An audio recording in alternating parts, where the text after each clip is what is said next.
L'industrie musicale a grandement évolué. Autrefois, chaque artiste avait sa place bien définie. Il y avait les rappeurs, les rockers, les chanteurs pop et les légendes de la country. Les frontières entre les genres étaient claires et presque infranchissables. Mais aujourd'hui, tout est différent. Les barrières sont tombées, les artistes naviguent entre les styles, les influences se croisent et certains sont même allés jusqu'à redéfinir ce qu'est la musique moderne. Bien sûr, des pionniers avaient déjà tenté l'expérience avant, Prince avec son mélange unique de pop, de rock et de funk, Linkin Park qui avait fusionné metal et le rap pour créer son propre son révolutionnaire, Kanye West qui a changé à jamais le paysage du rap en y intégrant des sonorités électroniques et des arrangements ultra mélodiques. Mais notre génération a vu naître un artiste qui a poussé le mélange des genres à son paroxysme, un musicien qui a su naviguer entre rap, pop, rock, country sans jamais être enfermé dans une seule case. Bonjour à tous, moi c'est Oussel, pour ceux qui ne me connaissent pas, je parle de plein de sujets qui me passionnent, et en particulier la vie d'artistes qui ont impacté l'industrie, comme Frank Ocean, Dalida, Billie Eilish et bien d'autres. Si jamais la vidéo vous plaît, n'hésitez pas à l'aimer et à vous abonner.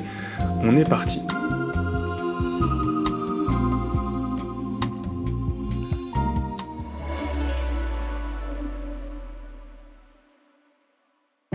Austin Post naît le 4 juillet 1995 à Syracuse dans l'État de New York. Il grandit à Dallas au Texas et incarne le pur produit américain. Son père travaille pour l'équipe de football américain des Cowboys de Dallas, il roule en énorme 4x4 et la famille mange régulièrement dans des fast-foods. Vous avez capté l'ambiance. La musique joue un rôle central dans la vie de la famille, ses parents ils écoutent de tout, du rock, de la country et du hip-hop. Ce mélange musical aura d'ailleurs une énorme influence dans le futur. Durant son adolescence, il découvre le jeu vidéo Guitar Hero, ce qui lui donne envie de jouer à la guitare et d'écrire ses propres morceaux, et il commence par des reprises avant de se mettre à composer.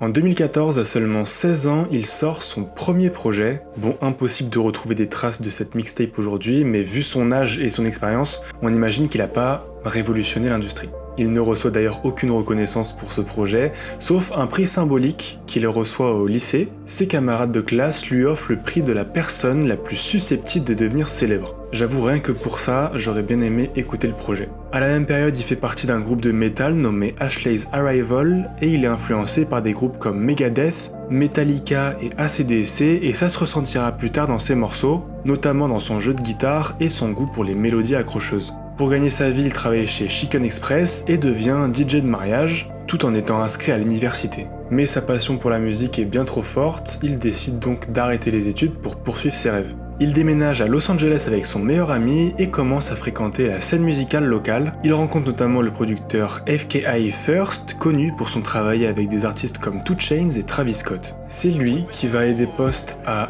affiner son style et à trouver sa signature sonore.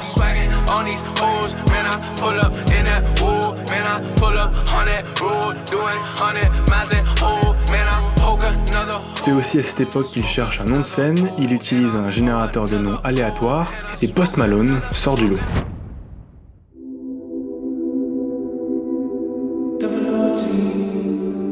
En février 2015, il enregistre un morceau inspiré du basketteur Allen Iverson qui symbolise pour lui l'outsider devenu star, puis il le poste sur SoundCloud sans grande prétention et il part se coucher.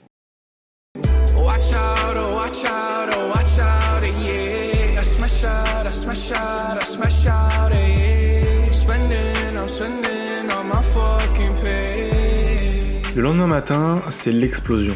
Le titre est partagé par Wiz Khalifa et Mac Miller, deux énormes stars du rap à l'époque. Musicalement, White Iverson repose sur une instrumentale hypnotique avec des accords de guitare minimalistes et une voix autotunée qui flotte sur l'instru. Ce mélange de cloud rap et d'influence R&B crée un son unique, introspectif et mélancolique qui marque immédiatement les esprits. En un mois, le morceau est écouté 1 million de fois et il commence à recevoir des offres de maisons de disques. Il décide de signer chez Republic Records, l'un des labels les plus influents du monde qui gère déjà des artistes comme Drake et The Weeknd. Dès lors, il est propulsé dans l'industrie musicale et il va enchaîner les événements qui vont bâtir sa carrière. En août 2015, il est invité à l'anniversaire des 18 ans de Kylie Jenner où il y rencontre Kanye West. Impressionné par son style, Kanye lui propose de collaborer sur son album The Life of Pablo. Résultat, Post Malone pose sur le morceau Fade où il ramène une vibe de R&B un peu planant. Dans le même temps, il fait la rencontre de Justin Bieber, lui aussi est fan du travail de Post, sauf qu'il ne lui propose pas de feat, mais directement d'assurer la première partie de sa tournée mondiale. En un morceau, Post Malone a réussi à se faire respecter par les plus grands. Il va directement enchaîner avec un deuxième morceau qui va encore une fois marquer les esprits.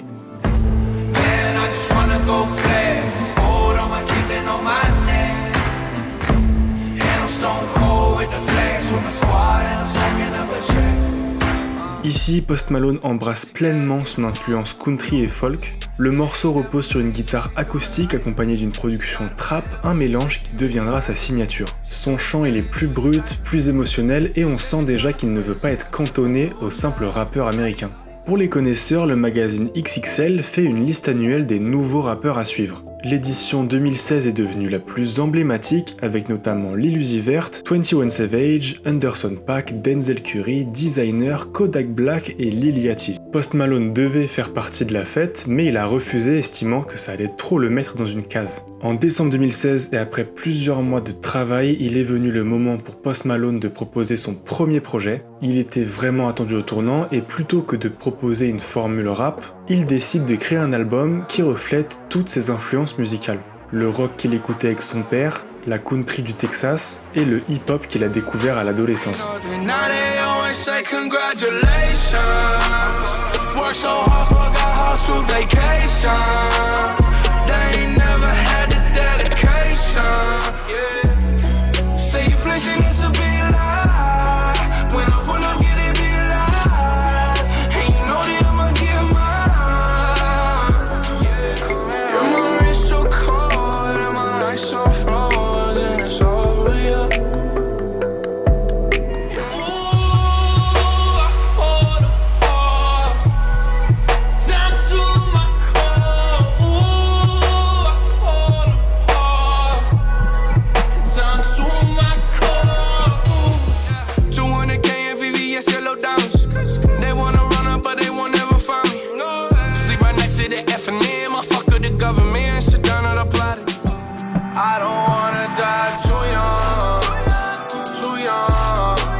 Le projet est caractérisé par des mélodies vocales aériennes et auto-tunées qui créent une atmosphère planante et mélancolique. Un mélange de trap et d'éléments acoustiques, notamment avec des guitares omniprésentes, des influences rock et country qui se ressentent particulièrement dans ses lignes de chant et dans son phrasé. L'album repose beaucoup sur l'émotion et la nostalgie avec des textes qui évoquent l'amour, la célébrité soudaine, la trahison et la solitude. Le plus gros hit de l'album est le morceau Congratulations, certifié diamant aux États-Unis avec un équivalent de 10 millions de ventes. Le morceau culmine actuellement à plus de 2 milliards d'écoutes sur Spotify.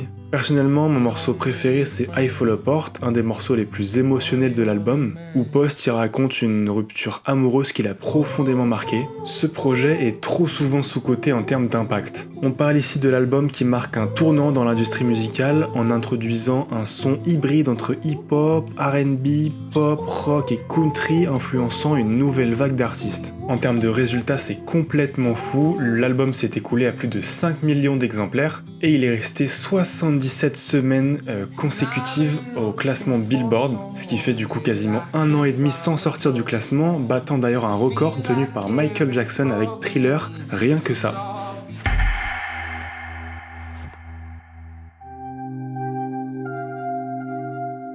Après le succès colossal de son premier album, Post Malone se retrouve face à une attente immense. Il a prouvé qu'il pouvait naviguer entre plusieurs genres, mais une question subsiste, est-ce qu'il est là pour rester ou c'était juste un événement éphémère ? En 2017, alors qu'il est en pleine tournée, il commence à écrire et produire de nouveaux morceaux. Le premier extrait de l'album arrive le 15 septembre 2017 et les questionnements sur les capacités de Post Malone à réitérer son succès vont disparaître car il va tout simplement proposer son morceau le plus écouté de l'époque.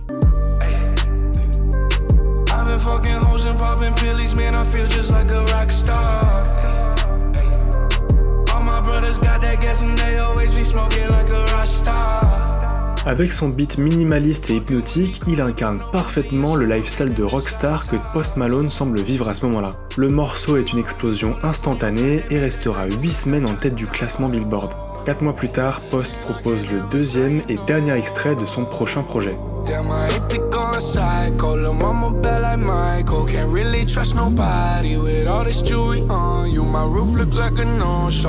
Encore une fois, c'est un énorme succès et le morceau atteint rapidement le sommet des charts. On est en avril 2018, l'engouement il est à son comble, le public et l'industrie musicale a hâte de découvrir si Post Malone peut être un artiste à succès sur le long terme, et le 27 avril, il sort l'album Beer Bongs and Bentleys.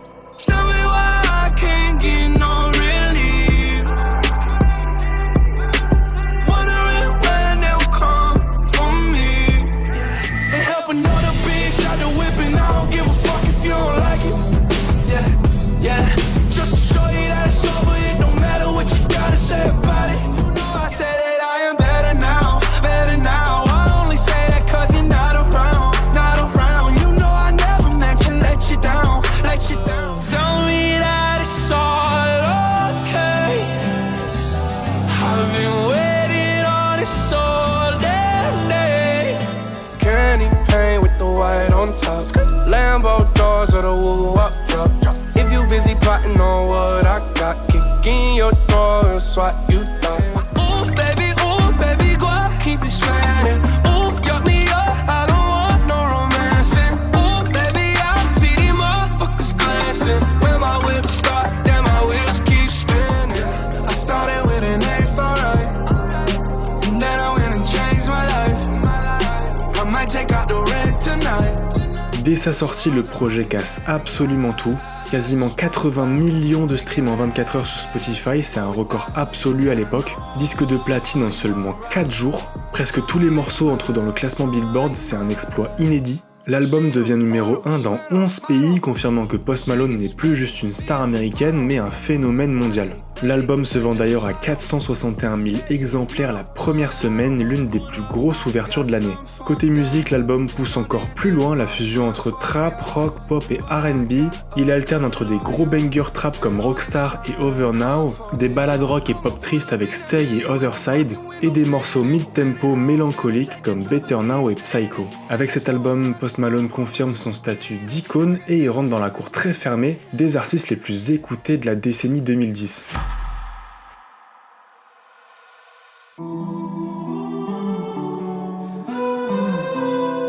En fin d'année 2018, Post Malone est contacté par Marvel pour faire la bande originale du prochain Spider-Man, bon jusque-là, normal quoi. Sauf qu'il va produire un morceau qui va faire rentrer Post Malone toujours un peu plus dans l'histoire.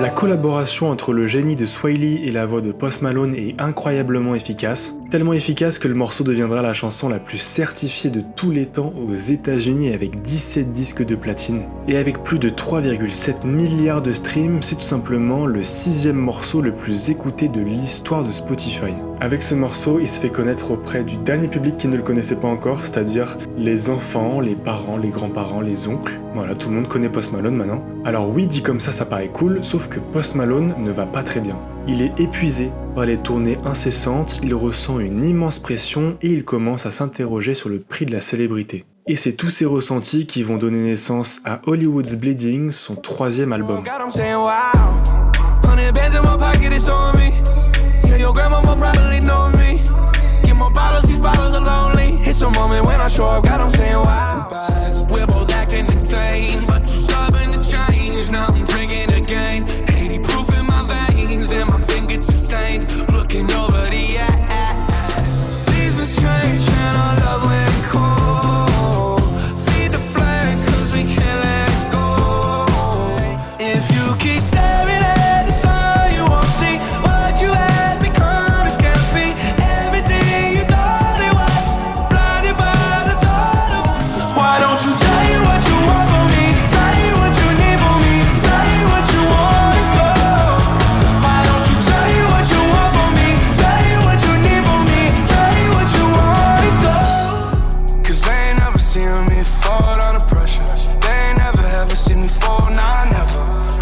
Dès sa sortie, le projet défonce encore une fois tout sur son passage. 493 000 ventes en première semaine, encore plus que Beer Bongs and Bentleys. Plus gros démarrage Spotify de l'année en battant son propre record, cette fois-ci avec 100 millions de streams en 24 heures. Son troisième album consécutif a atteint la première place du Billboard. On y retrouve encore une fois un mélange de genres, on comprend rien qu'en regardant les artistes présents sur le projet. Ça va de DaBaby à Ozzy Osbourne en passant par SZA. On ressent beaucoup de souffrance lorsqu'on écoute le projet. Post parle du vide émotionnel qu'il ressent malgré son succès.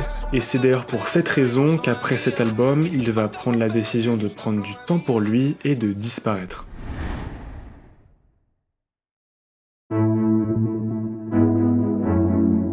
Trois ans sont passés, on est en 2022, et alors que Post Malone devrait savourer son succès, il ressent un profond épuisement. Il est fatigué de l'industrie musicale qui l'encourage à enchaîner les hits sans pause, il boit de plus en plus cherchant à fuir la pression, et il commence à douter de lui-même et de son avenir artistique. Il va alors travailler sur un nouveau projet, plus intimiste, plus authentique, en refusant de céder aux tendances commerciales. En découlera 12 Karat to Take, son album le plus introspectif, sombre et expérimental, où il aborde ses doutes, sa santé mentale et la toxicité de la célébrité. This is like another thing I can't explain. This is like a summer flame that got away. I won't let another angel go to waste. Oh, this life is crazy. Take my own life just to say yours. I got a reputation that I can't deny.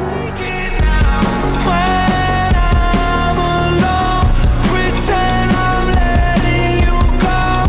Just tell me who to blame. Ce projet marque un tournant dans la carrière de Post Malone en s'éloignant du format hitmaker pour devenir un artiste plus introspectif et vulnérable. Alors oui, il y a des feats avec The Weeknd, Doja Cat et Roddy Ricch qui ont bien tourné, mais il n'y a aucun morceau de rap. Et c'est le premier album de Post où aucun des morceaux n'atteint le milliard de streams. La honte.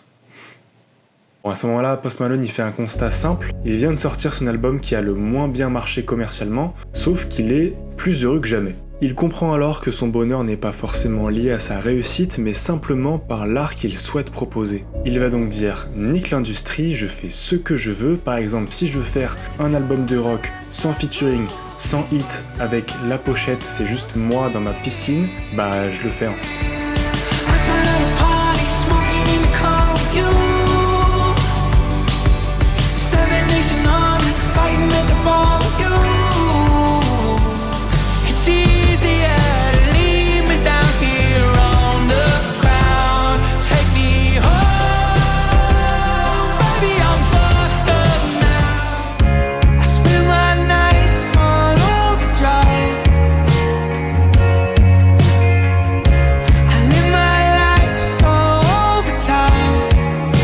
Le 28 juillet 2023, Post Malone publie Austin et expliquera que c'est l'album où il aura pris le plus de plaisir lors de la production. Alors encore une fois, le projet a moins de succès que ses précédents albums, mais Post prend du plaisir et kiffe sa vie.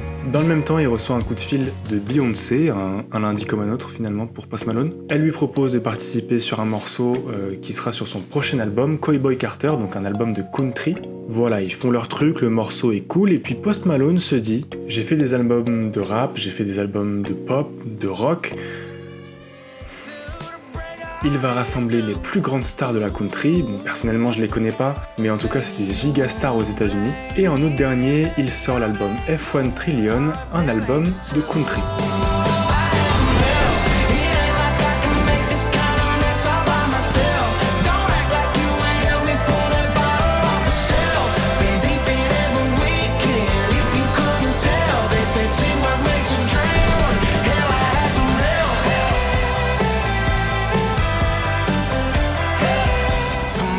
Pour me a drink, somebody pour me a smoke. I'm about to get on a bus, I'm about to get on a road.